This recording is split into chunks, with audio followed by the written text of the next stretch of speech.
நம் கண்களை மூடி நாம் ஜெபிக்கலாம்.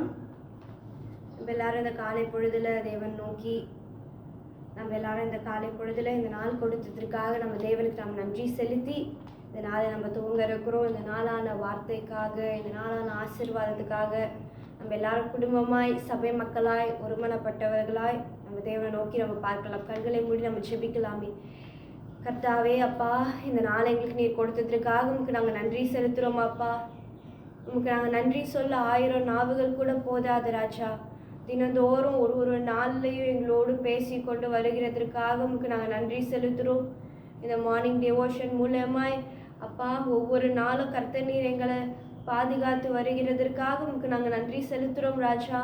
இந்த நாள் எங்களுக்கு நீர் எங்களோட வாழ்வில் கூட்டி கொடுத்ததற்காக உங்களுக்கு நாங்கள் நன்றி செலுத்துகிறோம் அப்பா. தேவன் இந்த நாள் முழுவதுமாய் நீர் எங்களை நடத்தி செல்லும்படியாய் நாங்கள் ஜெபிக்கிறோம்.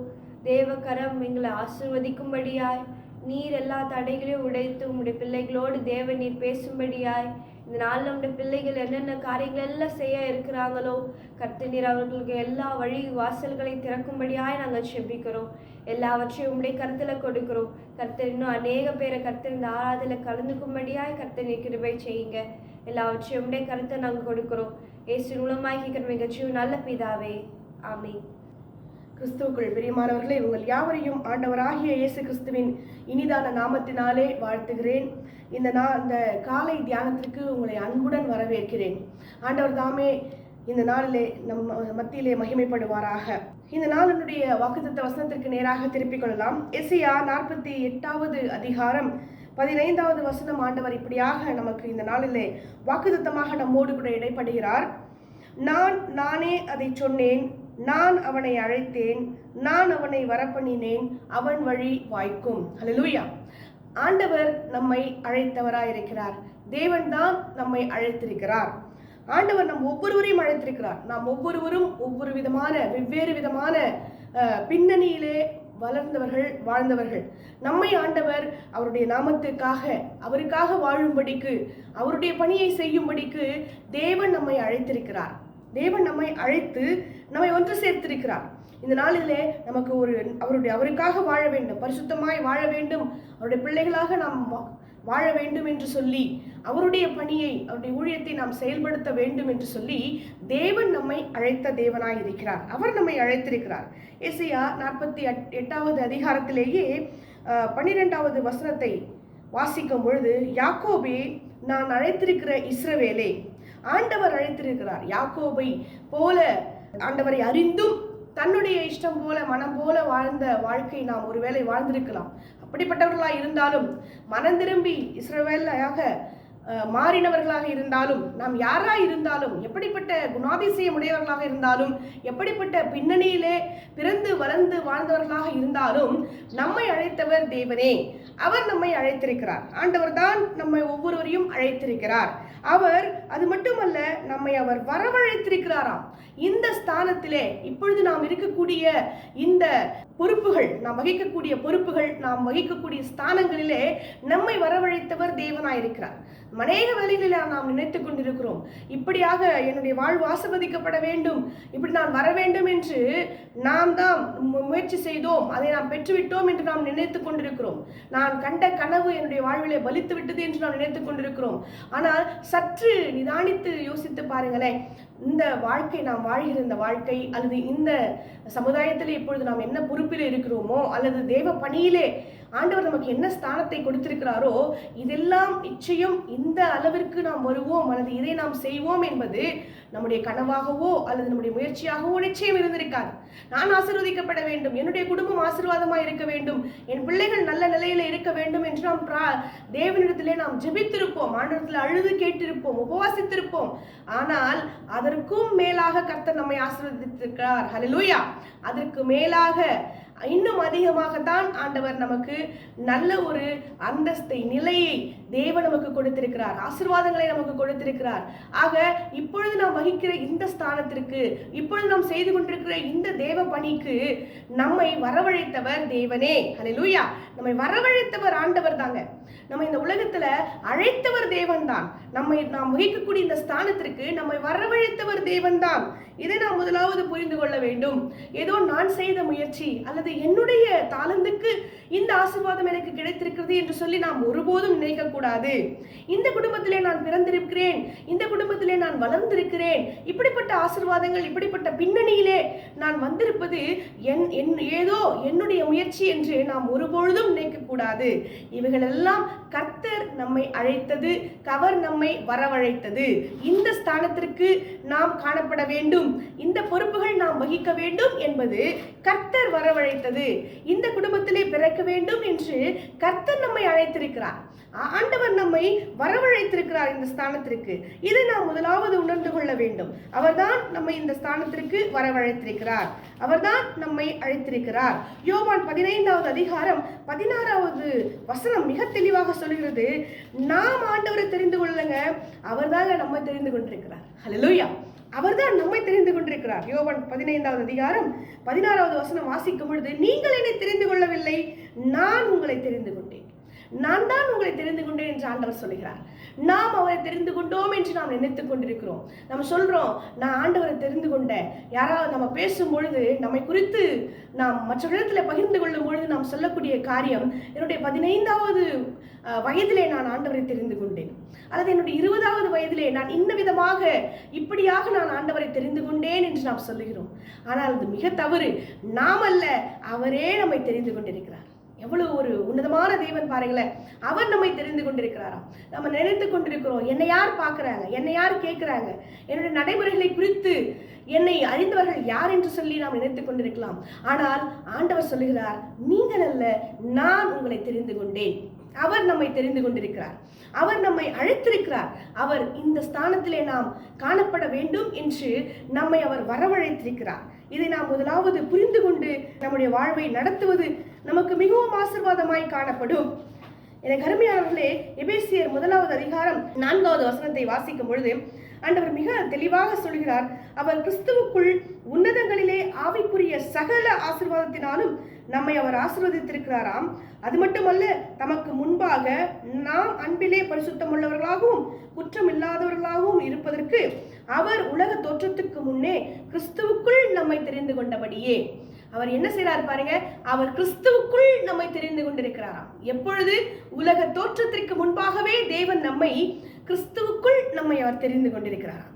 உலக தோற்றத்துக்கு முன்பாகவே நாம் நினைத்துக் கொண்டிருக்கிறோம், இந்த வயசுலதான், இப்பதான் நான் தெரிந்து கொண்டேன், நான் தெரிந்து கொண்டேன் என்று சொல்லலாம் நாம் நினைத்துக் கொண்டிருக்கிறோம். ஆனா ஆண்டவர் தான் நம்மை தெரிந்து கொண்டிருக்கிறார். அவர் உலக தோற்றத்துக்கு முன்பாகவே நம்மை தெரிந்து கொண்டிருக்கிறார் என்ற உண்மையை நாம் புரிந்து கொள்ள வேண்டும், உணர்ந்து கொள்ள வேண்டும். அப்போஸ்தலர் 9வது அதிகாரம் 15வது வசனம் இப்படியாக சொல்லுகிறது, அதற்கு கர்த்தர், நீ போ, அவன் புறஜாதிகளுக்கும் ராஜாக்களுக்கும் இஸ்ரவேல் புத்திரருக்கும் என்னுடைய நாமத்தை அறிவிக்கிறதுக்காக நான் தெரிந்து கொண்ட பாத்திரமாயிருக்கிறான்.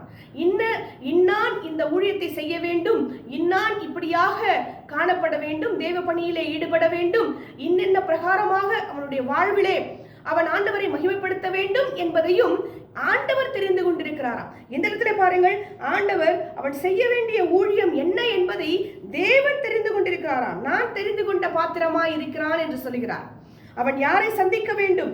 அவன் புறஜாதிகளுக்கும் ராஜாக்களுக்கும் இஸ்ரவேல் புத்திரருக்கும் ஆண்டவருடைய நாமத்தை இந்த விதமாக அறிவிக்க வேண்டும் என்பதை கர்த்தர் அறிந்திருக்கிறார் என்று சொல்கிறார். கர்த்தர் நான் தெரிந்து கொண்ட பாத்திரன் அவன் என்று சொல்கிறார்.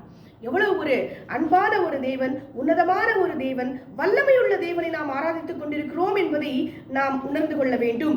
சங்கீதம் 33வது புத்தகத்திலே 12வது வசனம் இப்படியாக சொல்கிறது, கர்த்தரை தங்களுக்கு தெய்வமாக கொண்ட ஜாதியும் அவர் தமக்கு சுதந்திரமாக தெரிந்து கொண்ட ஜனமும் பாக்கியம் உள்ளது. ஆண்டவர் சுதந்திரமாக தெரிந்து கொண்ட ஜனமானாம் இந்த இஸ்ரவேல் ஜனங்களாகிய நாம் அவராலே சுதந்திரமாக தெரிந்து கொள்ளப்பட்ட ஜனங்களாய் இருக்கிறோம். நாம் அவராலே தெரிந்து கொள்ளப்பட்ட ஜனம், இதை நாம் உணர்ந்து கொள்ள வேண்டும். அவராலே தெரிந்து கொள்ளப்பட்ட ஜாதியாய் ஜனமாய் நாம் காணப்படுகிறோம். இதை நாம் அறிந்து கொள்ளாது நாம் சொல்லுகிறோம், எனக்கு ஆண்டவர் நம்ம இன்னும் அந்த நம்முடைய கவலைகள் கஷ்டங்களிலே நாம் ஊறி போய் கொண்டிருக்கிறோம். இன்னும் நமக்கு முன்பாக இருக்கக்கூடிய அந்த தரித்திரமான வாழ்வு, அந்த கடன்பட்ட வாழ்வு, இந்த பலவீனங்கள் என்று சொல்லி நாம் அதிலேயே மூழ்கி போகிறோம். ஆனால் ஆண்டவர் சொல்றாரு, நான் உங்களை தெரிந்து கொண்டிருக்கிறேன், நான் உங்களை அழைத்திருக்கிறேன், இன்ன ஸ்தானத்திலே நீ இப்படியாக தேவ பணியை செய்ய வேண்டும் என்பதை நான் ஏற்கனவே முன்குறித்திருக்கிறேன் என்று சொல்லி ஆண்டவர் நம்மை குறித்து மிகப்பெரிய ஒரு தரிசனத்தை வைத்திருக்கிறார். ஆண்டவர் நம்மை நேசிக்கிறவராக இருக்கிறார். ஆண்டவர் நம்மை உலக தோற்றம் முதலே நம்மை அவர் அறிந்திருக்கிறேன் என்று சொல்லுகிறார். ஆண்டவர் அப்படி நம்மை குறித்து மிகப்பெரிய ஒரு தரிசனத்தையும் நோக்கத்தையும் வைத்திருக்கும் பொழுது நாம் இன்னும் நம் கண்களுக்கு முன்பாக இருக்கக்கூடிய பலவீனங்களையும் கடன் பிரச்சனைகளையும் போராட்டங்களையும் நினைத்து கொண்டு என்னை விடுவிப்பார் யாருமே இல்லையே என்று சொல்லி இன்னும் நாம் அங்கலாய்த்து புலம்புகிறவர்களாகவே தான் காணப்படுகிறோம். நம்முடைய கண்களுக்கு முன்பாக ஒரு சிறு கல்லை பிடிப்போம், ஆனால் அது இந்த உலகத்தையே மறைக்கிறதாய் காணப்படும்.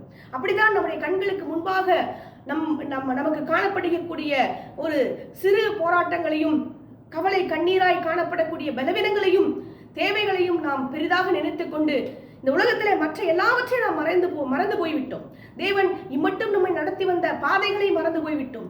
ஆண்டவர் நம்மை எப்படி பிடித்தார், எப்படி தெரிந்து கொண்டார், தேவன் நம்மை எப்படியெல்லாம் வழிநடத்தி வந்தார் என்ற காரியங்கள் எல்லாவற்றையும் நாம் மறந்து போனோம். ஆனால் ஆண்டவர் மிக அழகாக சொல்லியிருக்கிறார், நான் உன்னை தெரிந்து கொண்டிருக்கிறேன் என்று சொல்லியிருக்கிறார். நீங்கள் அல்ல, நான் உங்களை தெரிந்து கொண்டேன் என்று சொல்லுகிறார். அதுவும் இன்றோ நேற்றோ இல்லை, இந்த உலக தோற்றத்துக்கு முன்பாகவே தேவன் நம்மை இயேசு கிறிஸ்துவுக்குள்ளாக நம்மை அவர் தெரிந்து கொண்டேன் என்று சொல்லுகிறார். அவர் நம்மை தெரிந்து கொண்டிருக்கிறார். ஆண்டவர் இந்த விதமாக நம்மை எடுத்து பயன்படுத்த வேண்டும், நம் மூலமாக எப்படி அவருடைய நாமத்தை மகிமைப்படுத்த வேண்டும் என்றெல்லாம் தேவன் ஏற்கனவே முன்குறித்து நாம் அவரால் தெரிந்து கொள்ளப்பட்ட பாத்திரமாய் நாம் காணப்படுகிறோம்.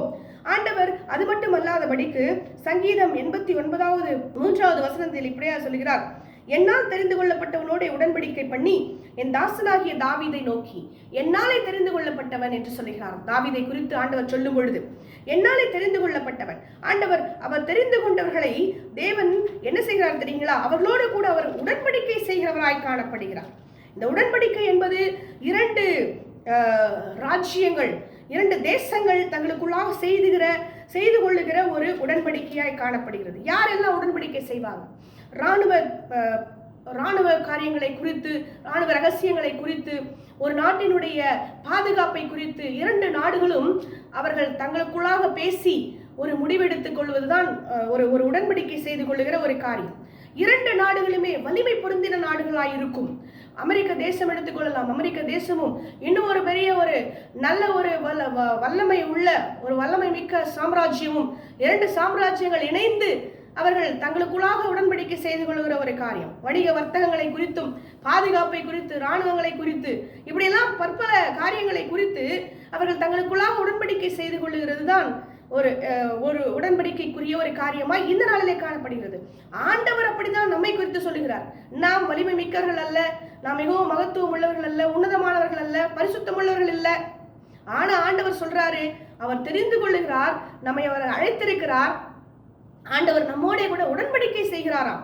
ஆண்டவர் நம்ம கூட உடன்படிக்கை செய்கிறார். எவ்வளவு ஒரு பெரிய ஒரு ஆச்சரியமான ஒரு காரியம் பாருங்களேன். நாம ஆண்டவர் எவ்வளவு பெரியவர், ஆனா அப்படிப்பட்ட தேவன் நம்மோடு கூட உடன்படிக்கை செய்கிறாராம். நீ இந்த காரியங்கள் எல்லாம் இனி செய்யாத, நான் உன்னை நான் ஆதரிக்கிறேன், உன்னை வழி நடத்துகிறேன், இப்படி சொல்லி ஆண்டவர் நம்மோடு கூட உடன்படிக்கை செய்கிற தேவனாய் இருக்கிறாராம். வல்லமை மிக்க 2 தேசங்கள் அப்படிதான் செய்து கொள்ளுவார்கள். நான் உன் தேசத்துல இந்த பொருட்களை எல்லாம் நான் வியாபாரம் செய்கிறேன், இப்படிப்பட்ட காரியங்களை நாங்கள் செய்கிறோம், நீங்களும் எங்களுக்கு இப்படிப்பட்ட எந்த ஒரு தீமையும் நீங்கள் செய்யாதீர்கள் என்று சொல்லி பற்பல காரியங்களை குறித்து அவர்கள் தங்களோடு கூட பேசி உடன்படிக்கை செய்து கொள்ளுவார்கள். அப்படித்தான் ஆண்டவரும் கூட நம்மோடு கூட உடன்படிக்கை செய்கிறார். எளிமையான சிறுமையான நம்மோடு கூட தேவன் உடன்படிக்கை செய்கிறேன் என்று சொல்லுகிறார். அவர் தெரிந்து கொண்டு அவர் அழைத்து நம்மோடு கூட உடன்படிக்கை செய்ய விருப்பமுள்ள தேவனாயிருக்கிறார். ஆண்டவர் நம்மை அழைத்தவராயிருக்கிறார். ஆண்டவர் 1 ராஜாக்கள் 11வது அதிகாரம் 37வது வசனத்திலே வாசிக்கும் பொழுது ஆண்டவர் மிக அழகாக இந்த இடத்துல தாவீதை குறித்து ஆண்டவர் சொல்லுகிறார். நீ உன் மன விருப்பத்தின்படி ஆண்டு கொண்டு இஸ்ரவேலின் மேல் ராஜாவா இருப்பதற்காக நான் உன்னை தெரிந்து கொண்டேன். இஸ்ரவேலின் மேல் ராஜாவாக தாவீதை தேவன் தெரிந்து கொண்டார். தாவீது அல்ல, தேவன் தெரிந்து கொண்டார். இஸ்ரவேல் ஜனங்கள் அல்ல, தேவன் தெரிந்து கொண்டார். யாரோ ஒரு கமிட்டி ஒன்று, இந்த காலத்துல எல்லாம் ஏதாவது ஒரு காரியத்தை குறித்து முடிவெடுக்க வேண்டுமானால் ஒரு ஆணையத்தை, துணை ஆணையம் என்று சொல்லி எல்லாம் நிறைய கமிட்டிகளை உருவாக்குவார்கள். இது மனிதர்களாலே உருவாக்கப்படுகிற ஒரு காரியம், மனிதனுடைய ஞானம் விளங்குகிற காரியம். ஆனா இந்த இடத்துல ஆண்டவர் இஸ்ரவேலின் மேல் ராஜாவாக தாவீது ராஜ்யம் செய்ய வேண்டும், ஆளுகை செய்ய வேண்டும் என்று ஆண்டவர் முடிவெடுத்து ஆண்டவர் தான் தெரிந்து கொண்டார் என்று வேதம் சொல்கிறது. நீ இஸ்ரவேலின் மேல் ராஜாவாக இருப்பதற்கு நான் உன்னை தெரிந்து கொண்டேன் என்று ஆண்டவர் சொல்கிறார். எவ்வளவு ஒரு பெரிய ஒரு நல்ல தேவனை நாம் ஆராதித்துக் கொண்டிருக்கிறோம் என்று பாருங்களேன். ஆண்டவர் தாவீதை தெரிந்து கொண்டாராம். தாவீது அல்ல, இஸ்ரவேல் ஜனங்கள் அல்ல, தேவன் அவனை ராஜாவாக தெரிந்து கொண்டேன் என்று சொல்கிறார். அப்படி ஆண்டவர் நம்மை தெரிந்து கொண்டிருக்கிறார். அவர் நம்மை அழைத்திருக்கிறார். அவர் இன்ன ஸ்தானத்திலே இன்ன விதமாக தேவனை மகிமைப்படுத்த வேண்டும், ஊழியம் செய்ய வேண்டும், ஆண்டவருக்காக சாட்சியாக நாம் வாழ வேண்டும் என்று சொல்லி தேவன் நம்மை வரவழைத்திருக்கிறார். அந்த தேவன் இந்த நாளிலே உங்களையும் என்னையும் பார்த்து சொல்லுகிறார், அவன் வழி வாய்க்கும். உங்களுடைய என்னுடைய வழிகளை தேவன் வாய்க்க செய்வேன் என்று இந்த நாளிலே சொல்லுகிறார். இந்த நாளிலே உங்களுடைய வழிகள் வாய்க்கும். ஆண்டவர் உங்கள் வழிகளை வாய்க்க செய்வார்.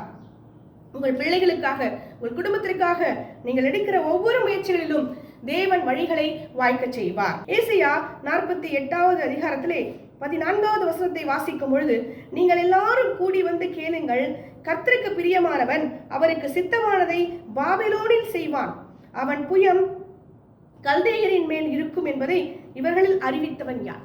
பாருங்கள், ஆண்டவருடைய சித்தத்தை நாம் செய்யும்படிக்கு அழைக்கப்பட்டிருக்கிறோம்.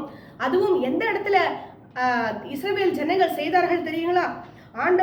ஆண்டவருக்கு விரோதமான ஜனங்கள் மத்தியிலே, பாபிலோன் தேசத்திலே அவர்கள் செய்தார்கள். கல்தேயர் மத்தியிலே அவர்கள் தேவனுடைய நாமத்தை மகிமைப்படுத்தினார்களாம், அவருடைய சித்தத்தை செய்தார்களாம். சற்று யோசித்து பாருங்களேன். நாம ஆண்டவரால் அழைக்கப்பட்டிருக்கிறோம்.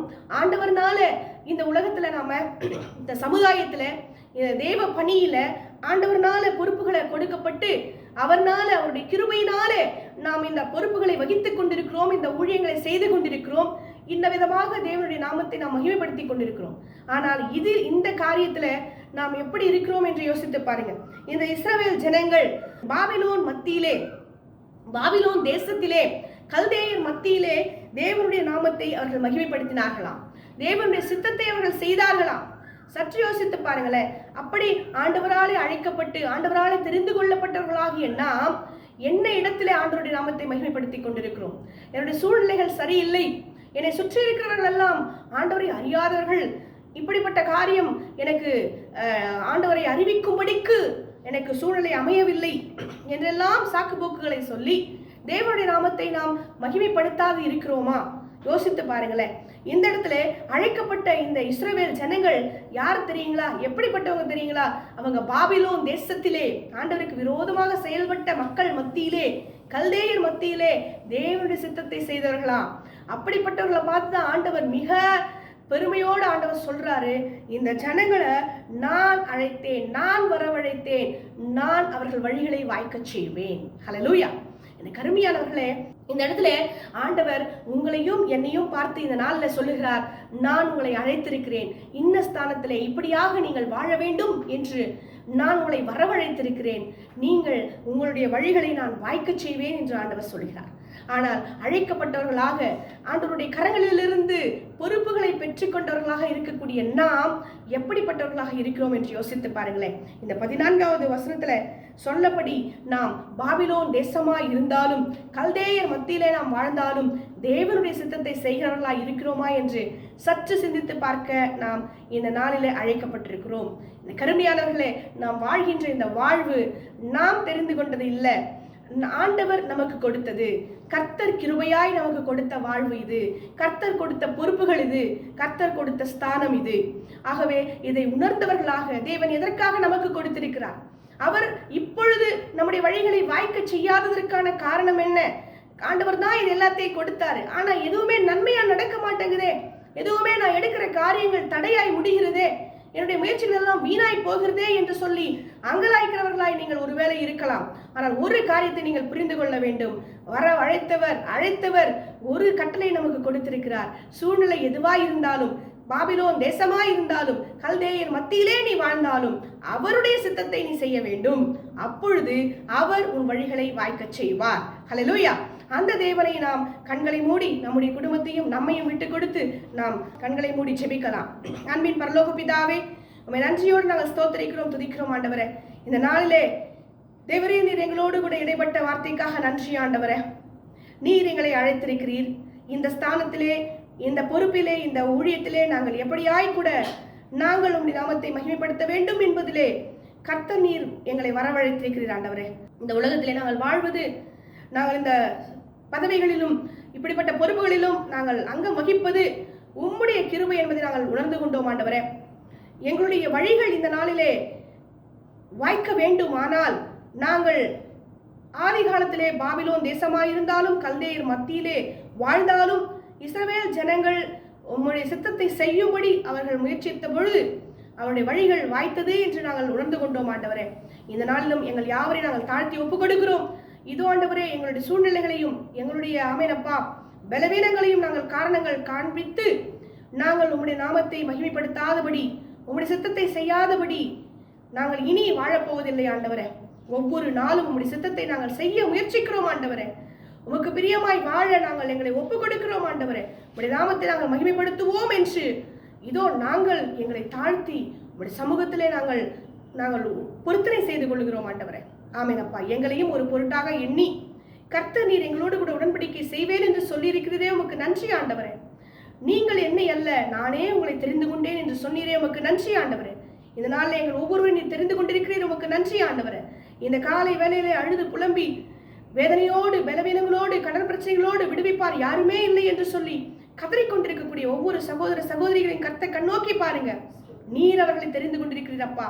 அவர்கள் அல்ல, நாங்கள் அல்ல, நீர் எங்களை தெரிந்து கொண்டிருக்கிறீர்.